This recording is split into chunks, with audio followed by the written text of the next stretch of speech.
मी परमेश्वर पांडुरंग शिवलकर, राहणार विठ्ठलवाडी या ग्रामीण भागातून रहिवासी आहे.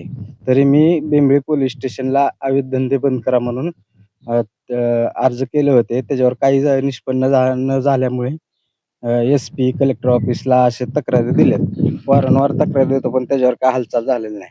ह्या ग्रामीण भागाला बार्शीची एक मटक्याचा बुकी चालते मोठी आणि उस्मानाबाद जिल्ह्याची एक बुकी चालते आणि प्रत्येक जिथं जेवण मिळतं तिथं धाब्याचे अड्डे आहेत. म्हणजे दारू विकणे हे चालूच आहे. मग ह्याच्यावर काहीतरी ग्रामीण भागातलं काहीतरी थांबावं, अवैध धंद्याची पिळवणूक.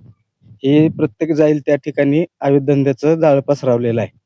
हे कुठेतरी थांबावं म्हणून मी अर्ज करतोय, पण कुठंच निष्पन्न होईना. म्हणून मी इथून काल अर्ज दिला एस-पी ऑफिसला, कलेक्टर ऑफिसला आंदोलन करतो म्हणून 2 महिन्यांनी आमरण उपोषणाचा इशारा दिलेला आहे. ह्याच्यावर कठोर कारवाई करून ही जागेत मटक्याचे धंदे, दारूचे अड्डे हे थांबवावे ही माझी विनंती आहे. धंदा कुठे चालू आहे मटक्याचा? कुठल्या ठिकाणी? मटक्याचा विठ्ठलवाडीत गावात ग्रामीण भागात किराणा दुकानात चालतं. असं जाईल तिथं टपरी किंवा कुठं बी उद्योग चालूच आहे ती. नाव टपरीचं आणि धंदा मटक्याचा. असे ही थांबावं लागतं. केस जरी झाली तरी एक दिवसाचा जातोय आणि दुसऱ्या दिवशी पैसे भरून रिटर्न येतात. ती धंदा जसाच तसा चालू अजून. त्यांना काहीच नाही, म्हणजे फरकच पडत नाही. शासनाची कुठलीही कारवाई झाली अवैध धंद्यावर, त्या समोरच्या व्यक्तीला काहीच फरक पडत नाही.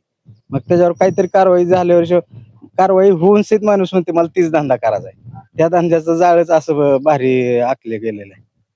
तुम्ही काल एसपीला तक्रार दिली. काय तक्रारमध्ये काय लिहिलं त्याच्यामध्ये? त्याच्यावर लिहिलेलं आहे ना, सरळ लिहिलेलं आहे, दारूचे अड्डे जी चालू आहे ती जिथं जेवण मिळतं तिथले दारूचे अड्डे बंद करा म्हणलं.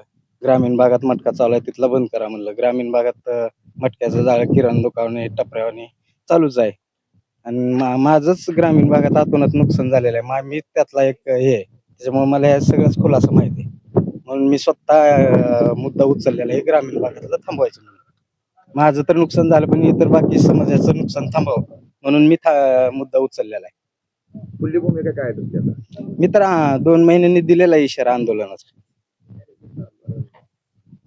2 महिने त्यांनी काय कारवाई नाही झाली तर मी स्वतः आंदोलन करणार आहे. त्याच्यावर काय करता येईल ते आता बघू. मी काल अप्पर अधिकाऱ्याला भेटून आलो धाराशिव जिल्ह्याच्या एस-पी ऑफिसला. त्यांनी माझं पूर्ण प्रत पोच सकट घेतलेत आणि त्याच्यावर LCBला दिले. त्याच्यावर काय कारवाई होईल ते बघू आता. नाही कारवाई झाली तर 2 महिन्यांनी मी करतो. मला तर धंदा कसं चालवायचं लगेच मला माहिती होतं आणि त्याच्यामुळे मी मुद्दा उचललेला आहे.